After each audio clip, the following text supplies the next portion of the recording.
Yes, bwana mtazamaji wa Eze Sport TV, kama kawaida leo tupo kwa ajili ya kukupa uchambuzi wa kuhusiana na mchezo wa klabu bingwa barani Afrika, lakini mchezo huu hususan tutazungumzia mchezo wa Yanga wakiwa ugenini wakicheza dhidi ya Al Ahly, na usisahau kusubscribe, kucomment, kushare, kulike ili kusudi tu uweze kuendelea kupata habari uchambuzi kutoka hapa kwenye channel yetu ya Eze Sports TV, lakini pia tutembelee kule Instagram kwa jina hilo hilo la Eze Sports TV. Ukifika huko basi mambo yatakuwa safi. Niko na mchambuzi wangu hapa wa zamu Elisha Singambi ama Eli Presenter, ambaye tutaenda kuzungumza kwa kina kuhusiana na mechi hiyo.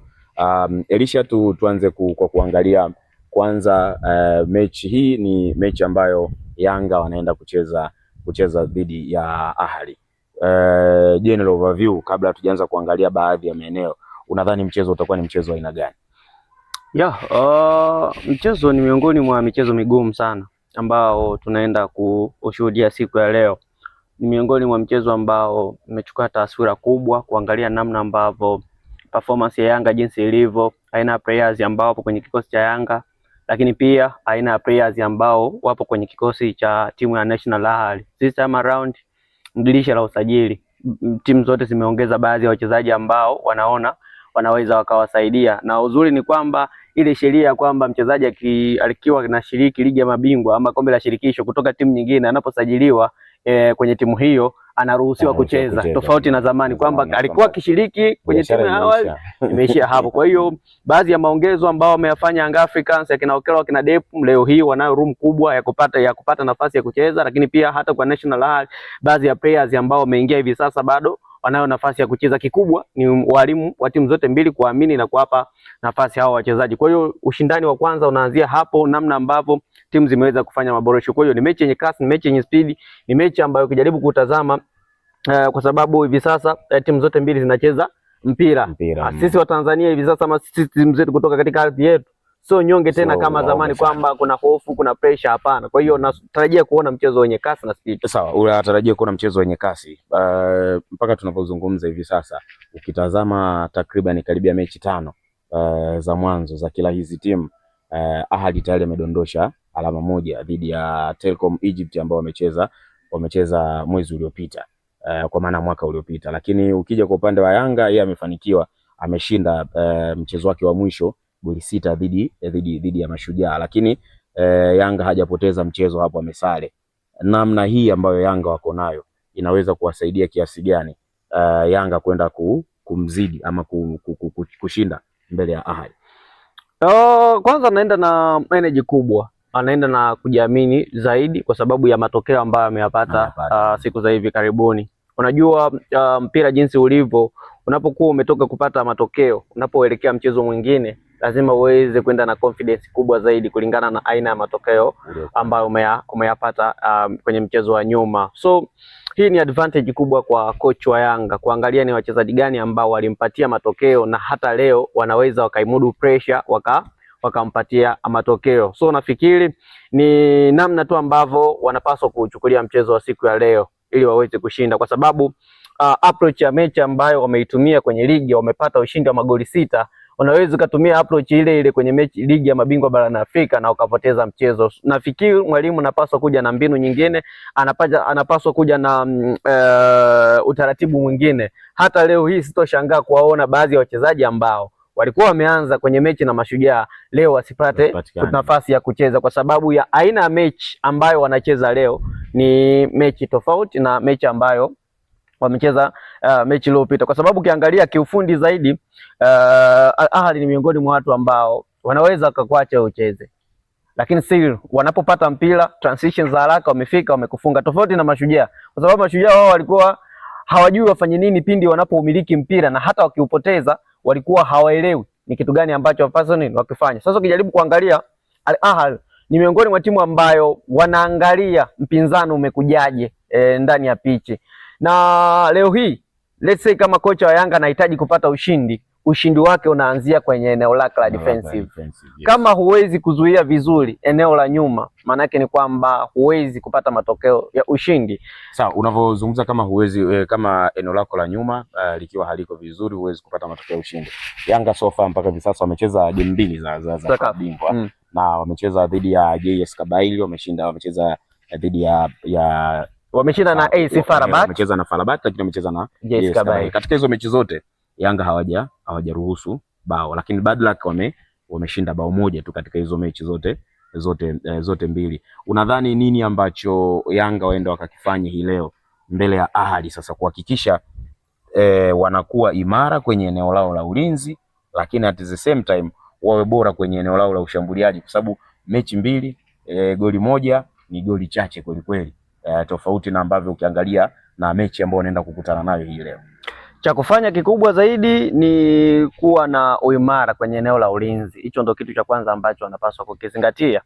Mwalimu Pedro lazima aweze kuangalia ni namna gani anaweza kazuia kwanza kabla hajawa na options ya kutafuta ushindi.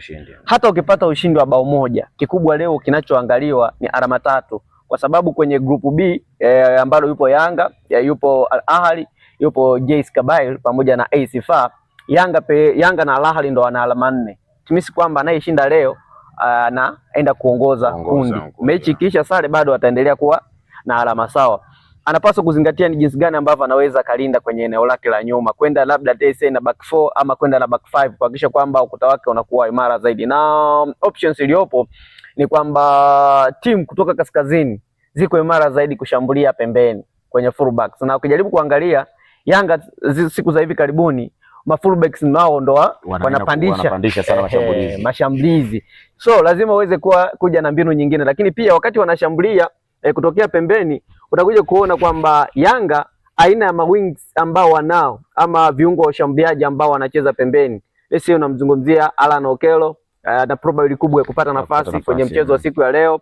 Unamzungumzia Pedro Pacome Zouzoua, anayo probability kubwa ya kupata nafasi kwenye mchezo wa siku ya leo. Nature hao wote wawili sio wazuri kwenye kuja kuwasaidia mabeki kukaba. Kwa hiyo lazima uangalie ni jinsi gani ambavyo unaweza ukaondoka na watu muhimu zaidi kwenye hilo eneo la kuzuia. Wakati huu eneo la kiungo limekuwa ni silaha kubwa sana kwa National Ahly. Lazima mwalimu mtafute options ya kuja na viungo wazuri kwenye kufanya marking na kwenye kuanzisha mashambulizi.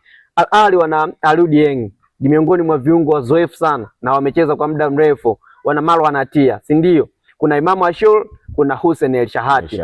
Ukijaribu kuangalia Dieng ni mzuri kwenye kukaba na anaweza kapiga zile direct pass moja kwa moja zikaja mbele. Lakini pia una Marwan Atia, anakaba, anaweza wa kugonga direct pass za kuanzisha mashambulizi. Imam Ashur sio mzuri kwenye kukaba. Kazi yake ni moja tu, kuichezesha timu, na amekuwa mpishi mzuri sana kwenye kikosi cha National Ahly, na huyu ni miongoni mwa watu ambao Yanga wanapaswa kufanya nini? Kumchunga, kwa sababu asipokufunga ana upeo mkubwa wa kutengeneza. Ni miongoni mwa watu ambao eneo lenye pressure anakupa utulivu mkubwa na kutengeneza nafasi nyingi. Tumemshuhudia kwenye michuano ya AFCON akiwa na Misri, namna ambavyo alikuwa anatengeneza nafasi nyingi. Kwa hiyo mwalimu wa Yanga leo anapaswa kwanza kudili na maeneo mawili, eneo la defensive, eneo la kiungo.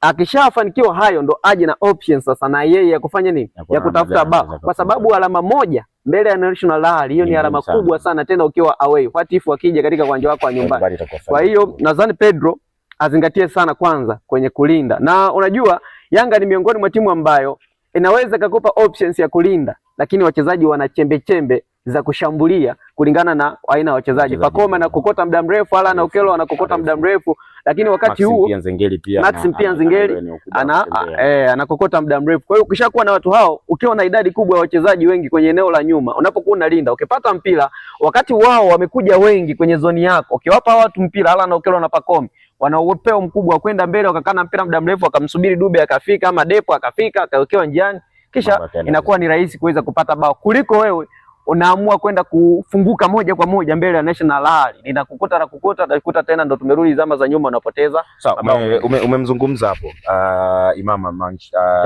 Imam Ashur kwamba ni miongoni mwa wachezaji ambao unadhani ndio ufunguo wa klabu ya Ahly.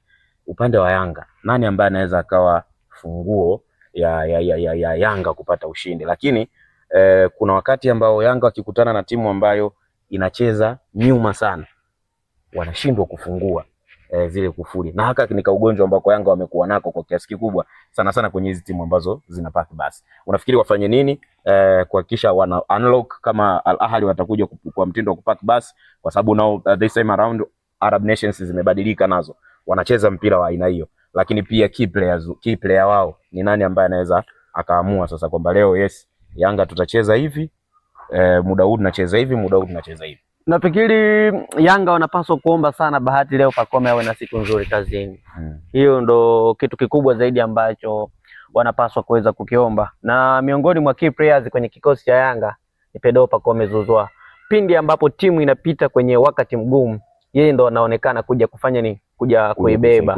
Mechi na Azam kwenye Mapinduzi hakuwa na nyakati bora sana. Mechi na Singida kwenye nusu fainali, Singida walicheza kwenye huu mfumo ambao umezungumza, wanacheza wengi nyuma compact, wamezuia kabisa, lakini alipiga kila pasi moja kwa Max Ngeli akafunga. Kwa hiyo hata leo akishindwa kucheza kwenye wings, akisogea kwenye half space napo akashindwa, ana upeo mkubwa kuja kucheza kama namba 10. Hapo kazi yake ama mindset yake huwa ni kutengeneza zaidi.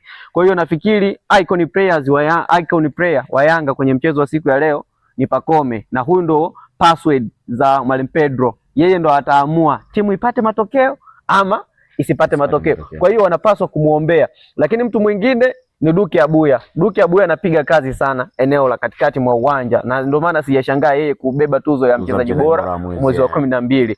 Namna ambavyo ana link up vizuri na Damaro Kamara kwenye eneo la chini, kwa sababu Damaro anakaba sana na anapiga pasi kuelekea mbele, ama nampa Duke Abuya. Leo hii natamani kuwaona wote wakicheza kwenye da pivot, wasitengane, wasikae mstari mkubwa, wasiachane umbali mrefu. Wasiachane umbali mrefu, kwa sababu ukishaachana umbali mrefu, ukiacha gap katikati, nimezungumza viungo, aina ya viungo ambao wapo kwenye kikosi cha National Ahly, hahitaji wewe uwape distance kubwa, hawahitaji wao waachie uhuru mkubwa zaidi wa kucheza. Kwa hiyo leo hii pale juu, let's say Pacome akishindwa kucheza pembeni, mwacheni acheze, lakini Damaro na Duke njoeni msimame wawili kwenye da pivot, ili muhakikishe kwamba mnawasaidia mabeki kutengeneza ukuta wa ulinzi ambao utakuwa unawafanya National Ahly waje kwenu wengi, na wakija wengi mkiwavuta, maana yake kule juu mmemwacha Pacome, mmemwacha Dube, let's say mmemwacha na Alan Okello. Kisha baki hivyo, ni rahisi sana kutengeneza nafasi ya kufunga, kwa sababu juu kuna kuaka na kuna baki na nafasi kubwa, watu mnatengeneza nafasi mnafunga. Unaziona bao ngapi? Ni mechi ngumu. Mechi inatoa mabao mangapi? Ni mechi ngumu. Usiseme tu kwamba nani atafungwa nani atafungwa.